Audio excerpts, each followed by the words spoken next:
There's a number in your head right now that you believe is the price of a cup of coffee. You did not calculate it, you did not research it. Somebody somewhere told you what it should cost and your brain accepted it as truth.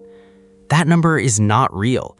It is a story, and that story is quietly running your entire financial life. Every purchase you make, every dollar you save, every risk you avoid or take, none of it is as rational as you think. Beneath the spreadsheets in the budgeting apps, there is an older system at work, one built not for prosperity but for survival. And until you understand how it operates, you will keep making the same financial decisions over and over and wonder why nothing changes. This is the hidden architecture behind every money decision you have ever made. Money is new, astonishingly new. For most of human history, there was no currency, no credit score, no retirement account. There was food, shelter, and the people around you who might help you survive the winter. The brain you were using to manage a bank account today was shaped by an environment where the biggest financial decision a person faced was whether to eat the food now or risk saving it and having it rot, get stolen, or be taken by someone stronger.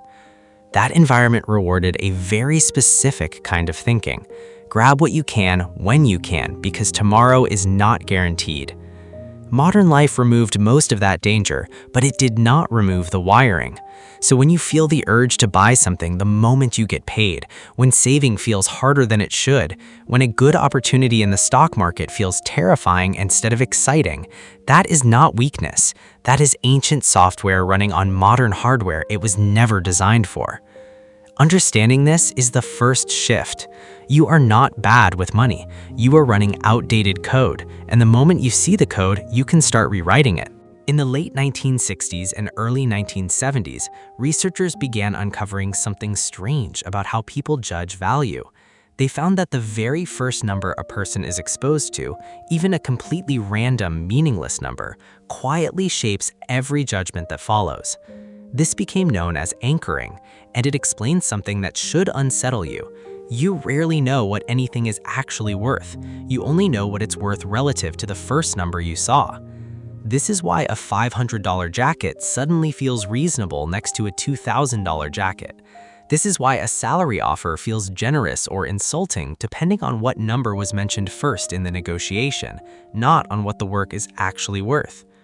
This is why a product marked was $300, now $150, feels like a steal, even if $150 was always the real value. Retailers know this, negotiators know this, your own brain does not know this, which is exactly why it works on you every day in nearly every price tag you glance at. Once you know an anchor is just a number someone placed in front of you on purpose, you stop asking, "Is this a good deal?" and start asking the far more dangerous question, "What would I pay if I had never seen a price at all?" Here is something almost nobody accounts for in their financial decisions. Losing $100 does not feel like the opposite of gaining $100. It feels far worse. This asymmetry has a name: loss aversion, and it may be the single most powerful force in personal finance. The fear of losing money is roughly twice as psychologically intense as the pleasure of gaining the same amount. This explains behavior that looks irrational on the surface but makes perfect emotional sense underneath. People hold on to a losing investment far longer than they should, refusing to sell, because selling makes the loss real. People stay in the same low-paying job for years, terrified of the uncertainty of change, even when the opportunity in front of them is clearly better. People avoid investing altogether, not because they don't understand growth, but because the possibility of a dip feels more real to them than the near certainty of long-term gain. Loss aversion does not care about logic. It cares about protecting you from pain, even when that protection quietly costs you your future. The people who build wealth are not the people who feel no fear of loss. They are the people who have learned to recognize the feeling, name it, and act anyway, because they understand the difference between a temporary dip and a permanent mistake. There is a reason so many people know exactly what they should do with their money and still don't do it. It has nothing to do with intelligence and everything to do with time. Your brain values a reward today far more than an equal or even larger reward in the future. This is called present bias, and it is the quiet force behind almost every failed financial plan. It is why skipping the gym today feels harmless, but skipping it for a year destroys your health. It is why spending a bonus feels good today, but investing it would have felt better in 20 years. And yet 20 years from now is not real to your brain the way today is real. Money compounds silently and invisibly. There is no fireworks display when your investment grows 8% in a year you weren't watching, but there is an immediate, visible reward when you buy something new right now. Your brain, wired for survival in the immediate moment, will almost always choose the visible reward over the invisible one, unless you deliberately build systems that remove the choice. This is why the wealthiest long-term investors are rarely the smartest people in the room. They are the ones who figured out how to make good decisions automatic, so their present-focused brain never gets the chance to talk them out of their future. Before you ever earned a dollar, you inherited a belief system about what money means. It came from your household, your culture, the arguments you overheard, the silences around certain topics at the dinner table. Some people were raised to believe money is dangerous, that wanting more of it makes you greedy, that rich people are inherently dishonest, that ambition should be quietly suppressed. Others were raised to believe money is safety, proof, identity, something to chase relentlessly because without it, you are worth less as a person. Neither belief was chosen. Both were absorbed the way a child absorbs a language, long before there was any ability to question it. This is why two people can earn the exact same income and end up in completely different financial situations. One saves without effort because saving simply matches the story they were given. The other spends compulsively, not out of foolishness, but because some deep, unspoken part of them associates having money with danger, guilt, or the fear of losing connection to the people who never had it. You cannot fix a financial habit you have never traced back to its origin. Before you build a new relationship with money, you have to identify the one you were handed without ever agreeing to it.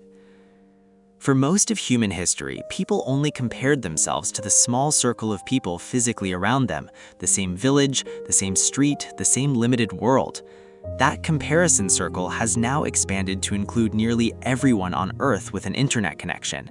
You are no longer measuring your progress against your neighbors. You are measuring it against a curated highlight reel of millions of people, most of whom are not showing you their debt, their stress, or the version of their life they carefully edited out.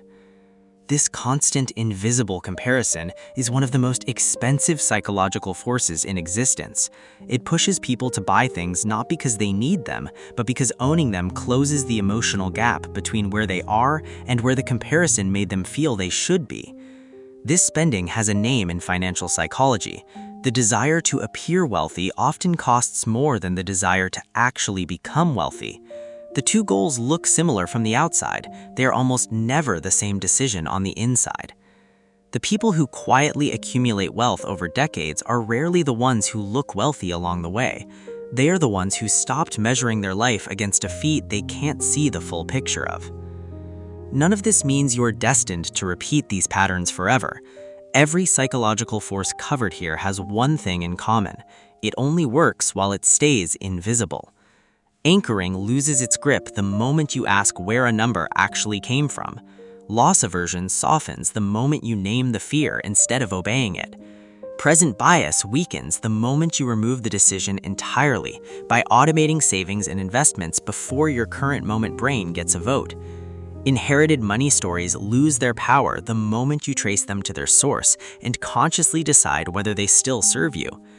And the comparison trap dissolves the moment you realize you are competing against a version of other people's lives that was never fully real to begin with.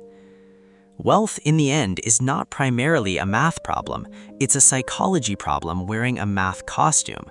The spreadsheet is the easy part. The mind behind the spreadsheet is where almost everyone actually gets stuck. The most dangerous part of all of this is that it works in silence. Nobody wakes up and decides to sabotage their financial future. They simply follow an ancient, invisible set of instincts, one ordinary decision at a time, until one day they look up and wonder where the last 10 years went. You now know something most people never take the time to learn, that the numbers in your bank account are downstream of the story running in your mind. Change the story with intention, and the numbers eventually have no choice but to follow. If this shifted the way you think about your own money, consider subscribing. This channel exists to uncover the hidden forces shaping the way we think, live, and build. And before you go, sit with this question for a moment. Which financial decision in your own life do you now suspect was never really about the money at all?